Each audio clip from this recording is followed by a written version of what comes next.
जी, कल आने वाली एकादशी की सबको बहुत-बहुत शुभकामनाएँ। आई होप सब लोग एक मूड में आ रहे हैं एकादशी व्रत के, क्योंकि इसके लिए तैयारी भी थोड़ी करनी पड़ती है, स्पेशली जो लोग नए हैं। अपना जो एकादशी में आपको पाना है, उसका सामान वगैरह लाना पड़ता है। थोड़ा भगवान की ओर बढ़ने का प्रयास करने का मूड बनाना पड़ता है ना? अपनी बॉडी और माइंड से दूर रह के ना आत्मा के पास, भगवान के पास निवास बनने करने का एक संकल्प लेना पड़ता है। और उसके लिए हमें मेंटल तैयारी चाहिए और एक्सटर्नल फैक्टर्स भी बहुत इन्वॉल्व होते हैं, जिनको हमें पहले से संभालने पड़ता है। तो एकादशी शुरू करने से पहले, एकादशी कथा प्रारंभ करने से पहले, मैं एक बारी फिर से अपने दीक्षा गुरु नित्य लीला प्रविष्टाओं विष्णुपाद परमहंसा शिला नित्य लीला शिला भक्ति वेदांता नारायण गोस्वामी महाराज जी के चरण कमलों में अनंत कोटि दंडवत प्रणाम करती हूँ। और उन्हीं के साथ साथ अपने शिक्षा गुरु नित्य लीला शिला भक्ति वेदांता स्वामी प्रभुपाद, जो कि स्वयं खुद भी नित्य लीला में और परमहंस है, उनके चरण कमलों में अनंत कोटि दंडवत प्रणाम करती हूँ। और जितने भी वैष्णव साधु संत जिन्होंने मुझे हमेशा जीवन में आगे बढ़ने का प्रोत्साहन दिया और मेरी ना मुझे शिक्षा दी, उनके चरणों में अनंत कोटि दंडवत प्रणाम करती हूँ। साथ ही साथ अपने हृदय से आप सबको नम्न करती हूँ और आशा करती हूँ कि आप हर बारी की तरह इस कथा को भी इस कथा का भी श्रवण करेंगे और उससे भगवान की कृपा से कुछ भी अगर भगवान आपको इस कथा के माध्यम से संदेश दे रहे हो तो उसको या इंडिकेशन दे रहे हो, उसको अपने जीवन में अमल करने का प्रयास करेंगे, है ना? तो आज मुझे बहुत खुशी हुई, कोई बहुत अच्छी डिवोटी हैं जिन्होंने मुझे ऑस्ट्रेलिया से स्पेशली कॉल करके बोला कि मैं इतना मतलब रिस्पॉन्ड नहीं कर पा रही हूँ, बट मैं कथा निरंतर सुन रही हूँ। तो मुझे बहुत अच्छा लगा, एक बहुत मुझे भी उत्साह मिला कि जो भक्त इसमें काफ़ी समय से हैं, वो भी समय निकाल कर एकादशी कथा का श्रवण कर रहे हैं।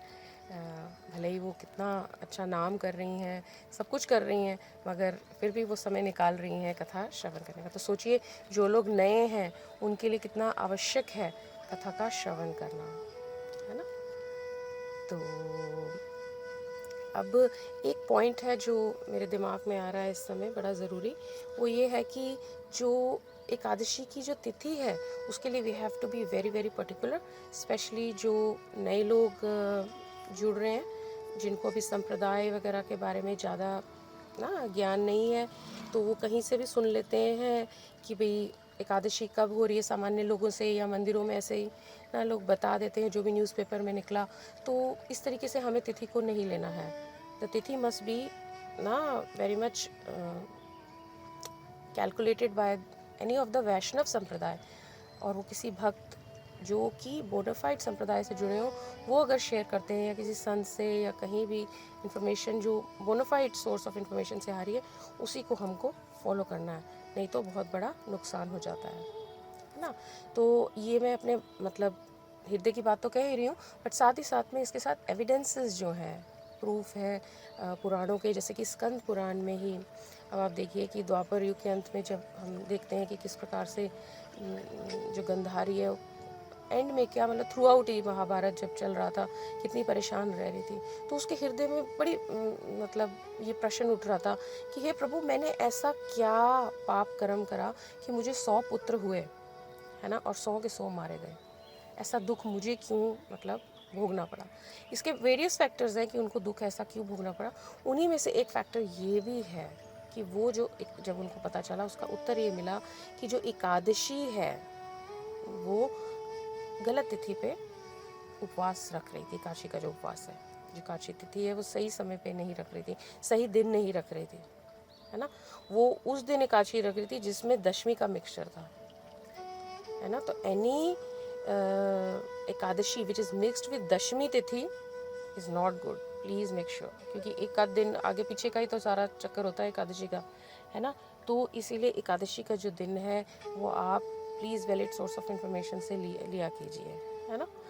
तो वो बहुत परेशान रही, बहुत ज़्यादा।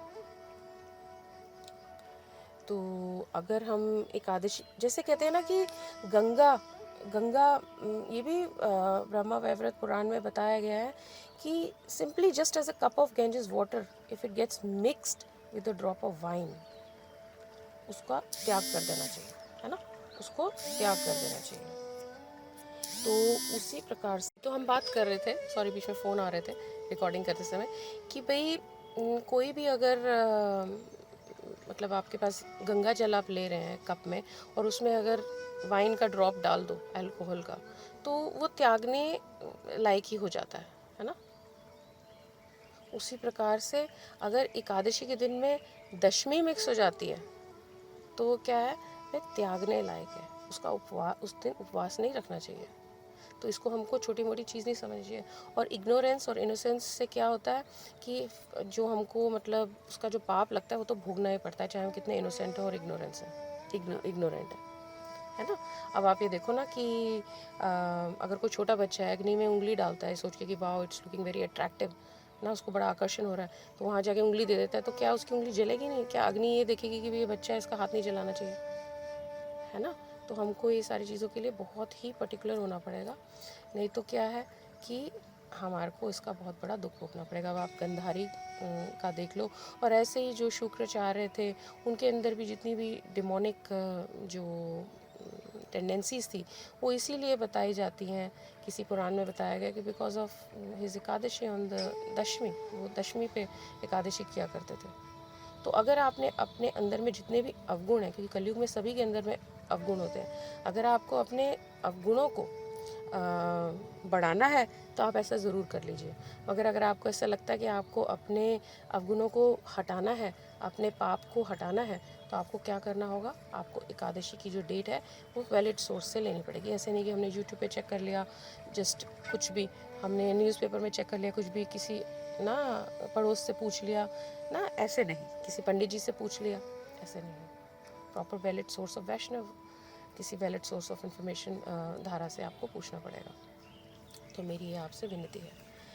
अब इससे जुड़ी हुई पौराणिक कथा है, मैं उसके बारे में वर्णन करना शुरू करूँगी।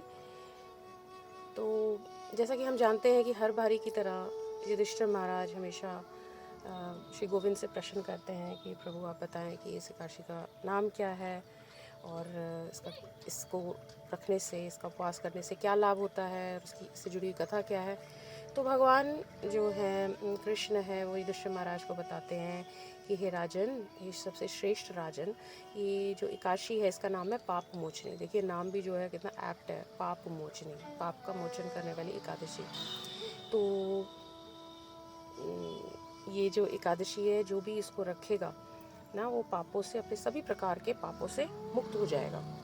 Sorry there must be some background noise because मैं घर से बाहर हूँ और रिकॉर्ड कर रही हूँ, तो sorry for that. Coming back to katha, तो ये जो एकादशी जो भी रखेगा वो सभी प्रकार के पापों से मुक्त हो जाएगा। स्पेशली जो लोग किसी भूत या प्रेत आत्मा ना से मतलब पीड़ित हैं, या ना मतलब कोई भूत आत्मा प्रेत आत्मा उनसे चिपटी हुई है, या किसी भी राक्षस का कोई प्रभाव उन पे पड़ रहा है ना।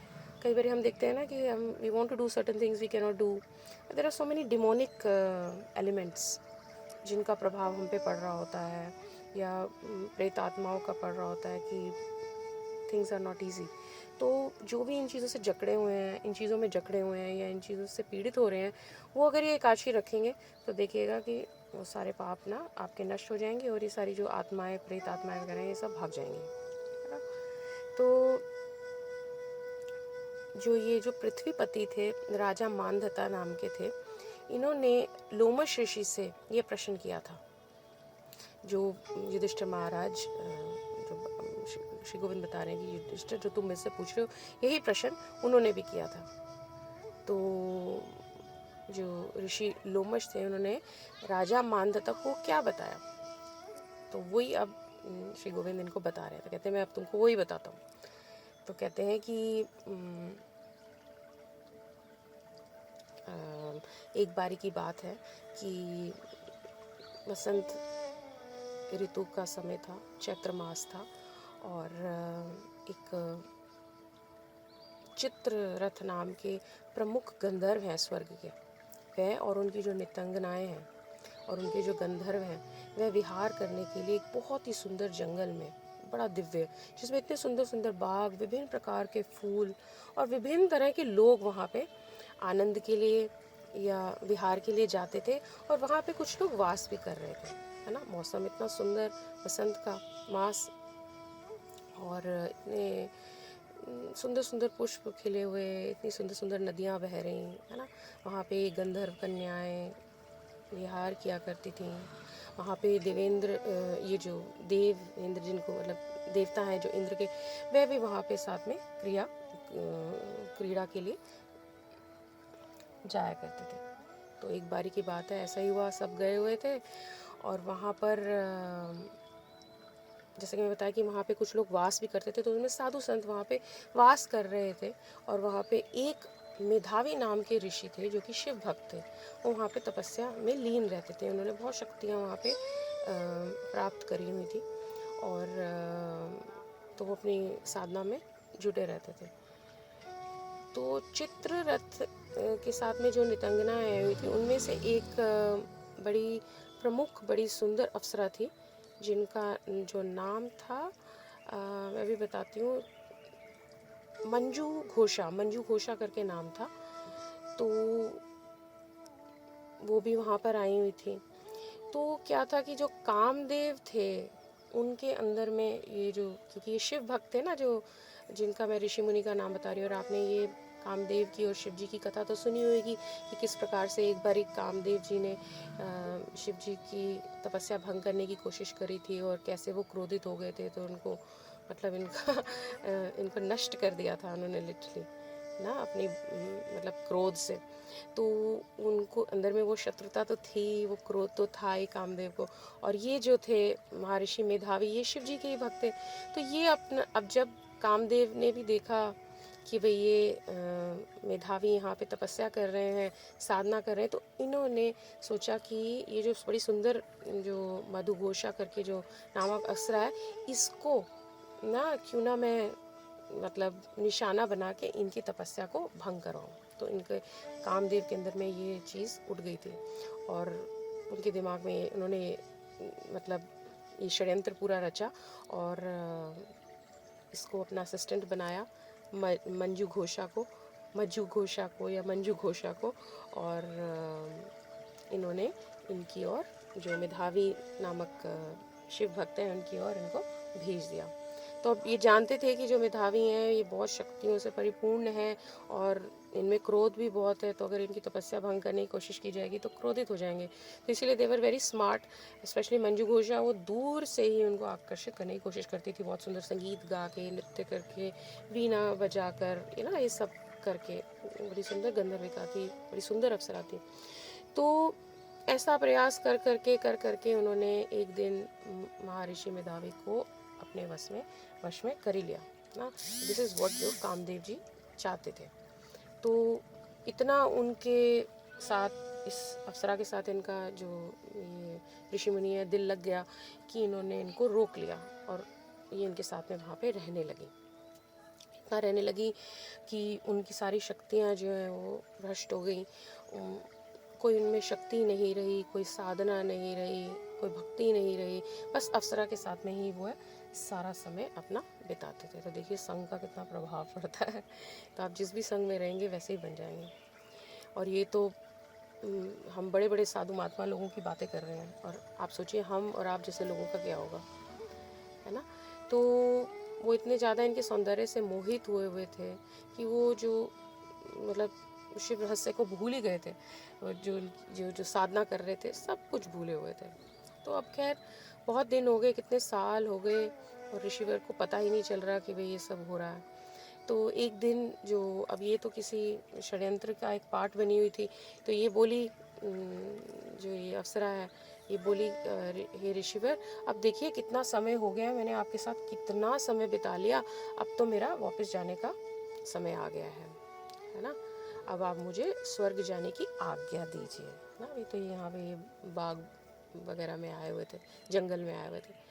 तो अप्सरा की बात सुन के ऋषि मुनि ने कहा कि भाई हे मोहिनी, और इतने मोहित हुए हुए, उनका अटैच भी हुए हुए, तो ने कहा कि तुम मतलब क्यों ऐसे जाना चाहती हो ना, तो मेरे साथ रह रही हो तो मेरे साथ ही अपना जीवन बिता लो।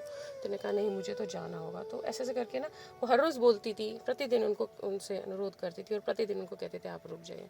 फिर ऐसे ही एक दिन आया और अगले दिन उन्होंने कहा कि तुम अच्छा प्रातःकाल होने पर चले जाना। तो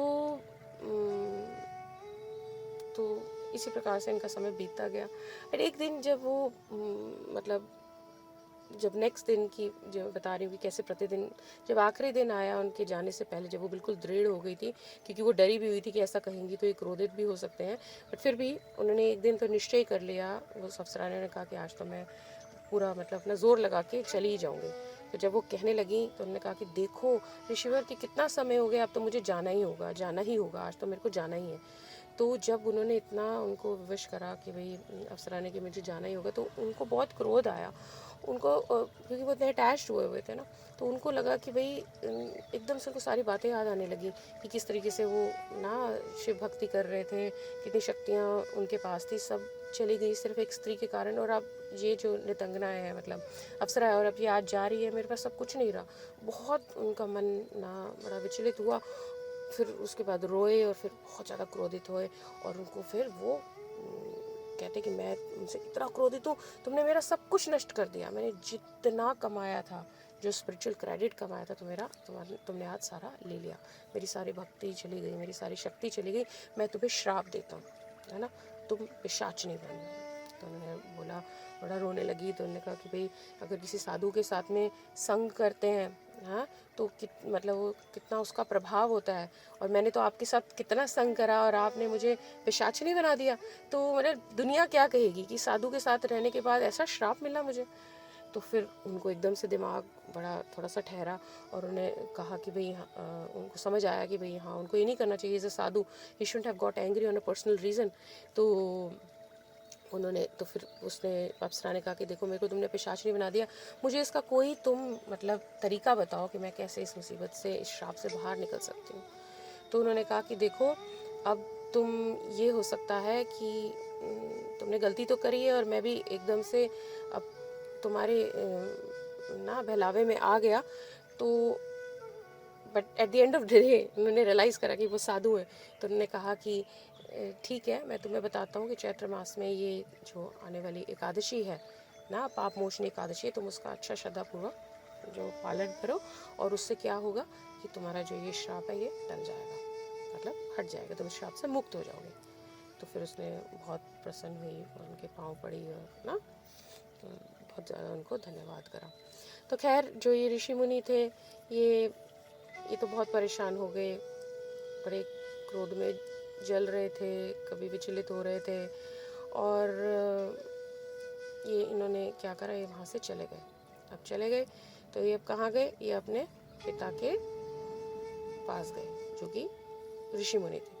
तो पिता के पास जब गए तो वहाँ पे जाके उन्होंने अपने पिता को बोला कि हे पिता, मेरे से ये दुराचरण हो गया है, मैंने अपनी सारी शक्तियाँ खो दी, मैं शिव की भक्ति में लगा हुआ था, अपनी साधना में लगा हुआ था, मगर उन्होंने सारा उनको बताया कि मेरे साथ ऐसे ऐसे सब घटा, और इतने सालों से मैं एक अप्सरा के साथ मैं अपना जीवन व्यतीत कर रहा था, तो मेरा सब कुछ चला गया।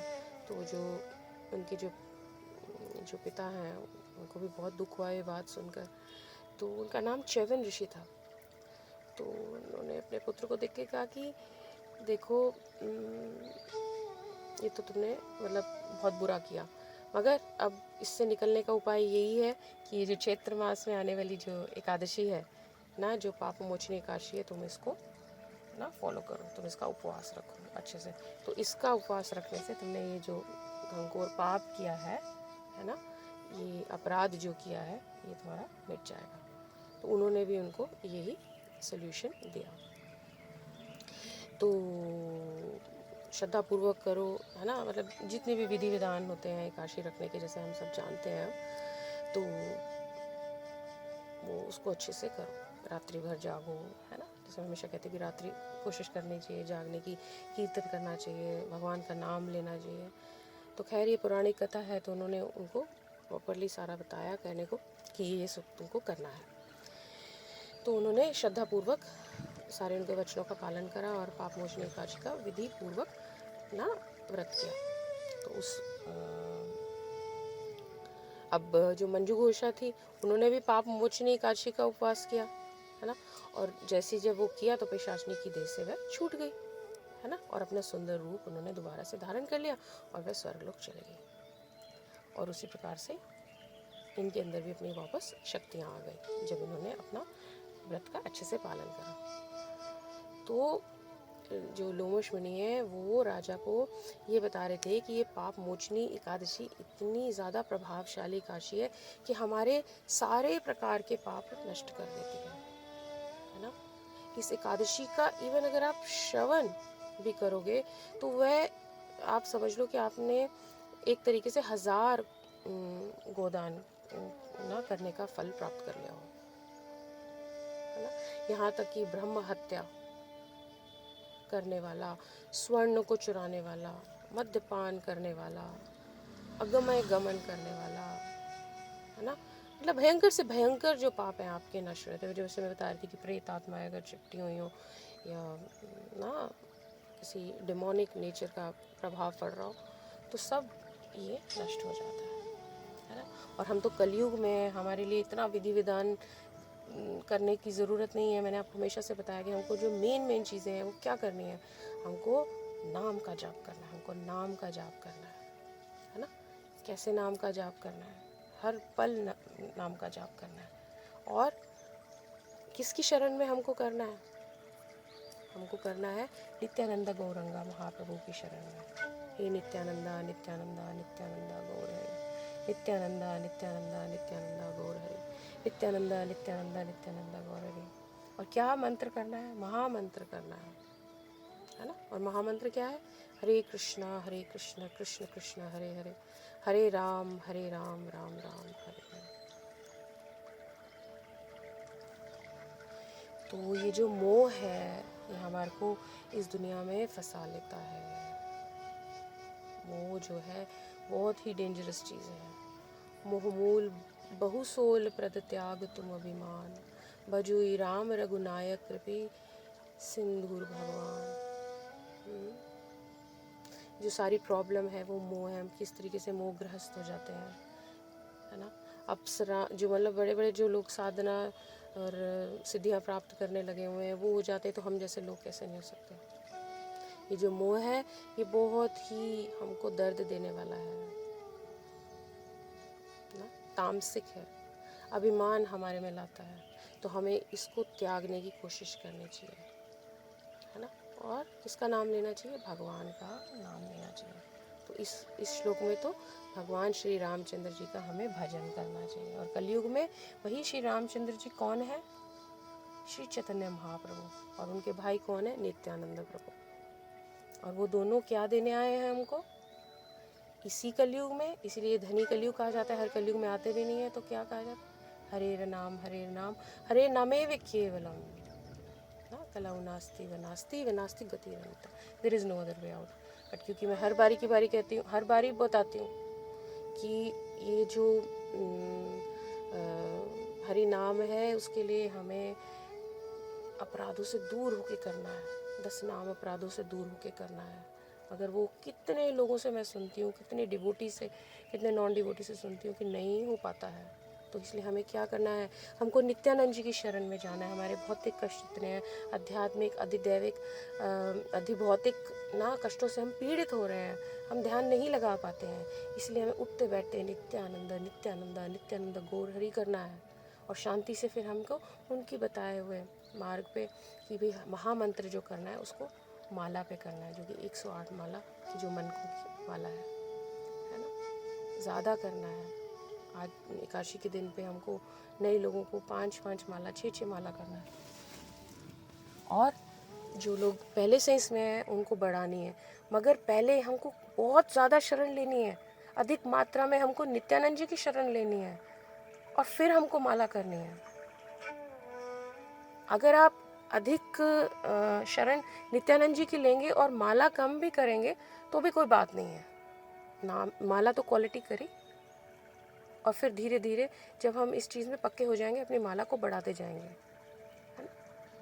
मगर अभी अगर किसी का दिमाग शांत है या इन चीज़ों से पीड़ित नहीं है, कई बार समय अच्छा भी चल रहा होता है, तो हम नित्यानंद जी की शरण तो लेंगे, गौर हरि की शरण तो लेंगे, और फिर माला को हम अच्छा से दिल लगा के करेंगे। मगर अगर हमारा मन विचलित है या क्रिटिकल मेंटालिटी हो रही है या दिल नहीं लग रहा है, तो हम इनकी बहुत अधिक मात्रा में शरण लेंगे, क्योंकि हमारा निताई गौर के बिना इस कलयुग में कोई नहीं है। खासकर निताई की शरण में अगर हम नहीं आएंगे तो हमको कोई नहीं बचा सकता है ना। एक वही है जो दयालु है, एक वही है जो कृपालु है ना, करुणा से परिपूर्ण है। एक वही है जो हमको धक्का दे सकते हैं। तो क्यों नहीं हम सही जगह खटखटा रहे हैं। ये डिवोटीज हो, नॉन डिवोटीज हो, सबके लिए ये बात है। सबके लिए आप वही दरवाज़ा खटखटाएं जो दरवाज़ा खुलेगा, है ना। तो नित्यानंदा नित्यानंदा पुकारिए आप, और उनसे शुद्ध नाम की कृपा मांगिए।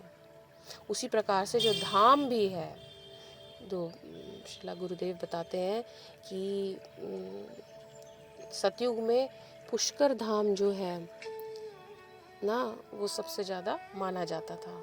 द्वापर युग में प्रयाग सबसे ज़्यादा प्रचलित था, माना जाता था।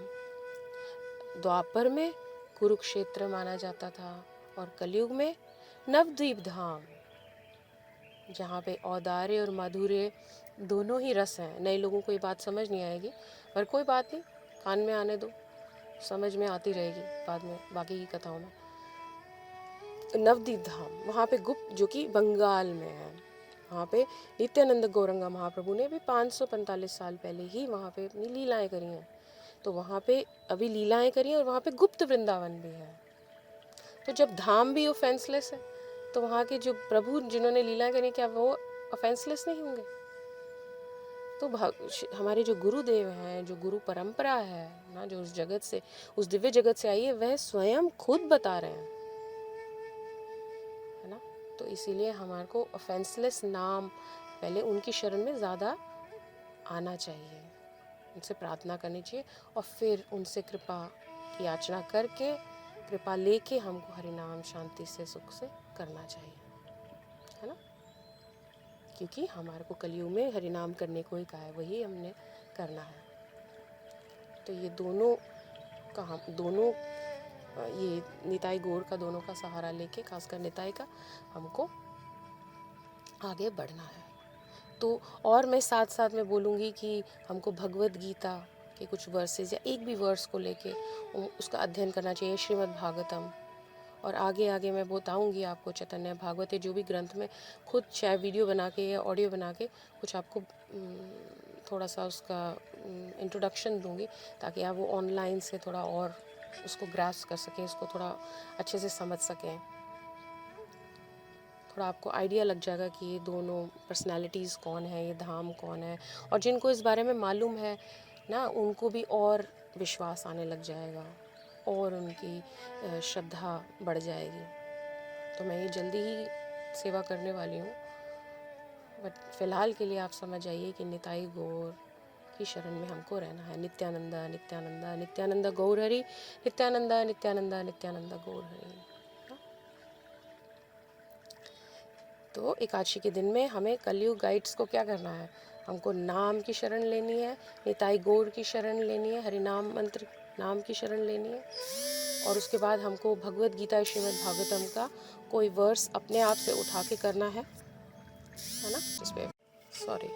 तो जी, हमको भगवत गीता का कोई वर्स, भगवत गीता तो सबके पास होगी, नहीं होगी तो ऑनलाइन में लेंगे, या श्रीमद् भागवतम का कोई ना कोई वर्स उठा के आप ज़रूर पढ़िए, है ना। और उसी के बारे में सोचते रहिए सारा दिन, नाम करते समय भी, तो नाम आपका एक थोड़े डिफरेंट लेवल पे होगा, ठीक है। तो सब लोग प्लीज़ अच्छे से करिएगा, और गिव मी योर फीडबैक कि कैसे आपका नाम रहा, कैसे आपने कोई वर्सेस का ना अध्ययन करा, और आपकी एकादशी कैसी रही। So I will wait for the feedback. ठीक है, इसी के साथ मैं कथा को विराम देती हूँ। वाञ्छकल्पा तरुभ्यश्च कृपा सिंधुभ्यैव च पतितनां पावनेभ्यो वैष्णवेभ्यो नमो नमः। अपना जो पारण टाइम है इस समय से खोल लीजिएगा। ठीक है, जय शिला गुरुदेव, जय शिला गुरुदेव। हिताय गौर प्रेमानंदे, हरि हरि बोल।